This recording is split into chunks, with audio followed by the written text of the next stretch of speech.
just like to say that I was really just a spoke in the wheel of the success that we had some 25 years ago, and personally want to say thank you to a great captain, a guy who was the leader of our ball club and who really set the pace in many, many areas. Pee Wee, thanks so much for being here today.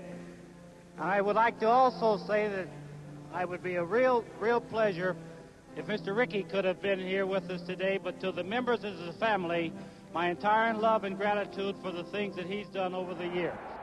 There is no greater figure in terms of the impact on the social history in America than Jackie Robinson.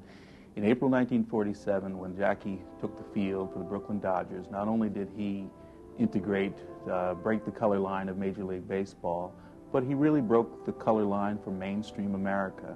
It's almost as if you say, if it costs my life, I'm willing to do it for the cause. And he did that. He was very articulate and I believe a great role model for African Americans, but not only for him, for all Americans. He was a great role model.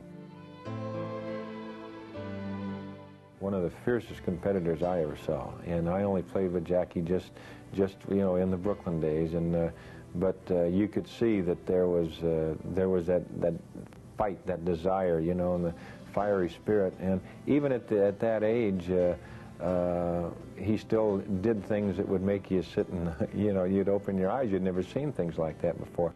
It seemed like everybody was against him, even some of his own teammates. Dixie Walker and Bobby Bragg and some of those. They didn't want him on the team. They didn't want a black man. It wasn't Jackie. They just didn't want a black man on the team. But Van Schicke was determined that he was going to use the black players who had the talent to play Major League Baseball. They brought a petition around, some of the Southern boys, for me to sign that I wouldn't play with a black guy on the team. And I said, no way I'd sign that. I said, great, he's a sports idol of mine.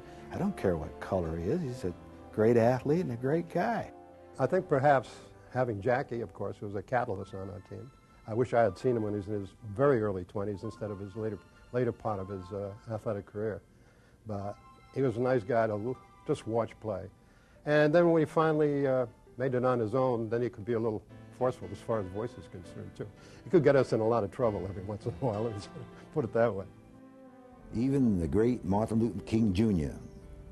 couldn't understand how a person at this time, in this time of our, you know, of our history, would have to go through what Jackie Robinson went through because he wanted to play baseball, had the audacity to want to play baseball in these United States of America.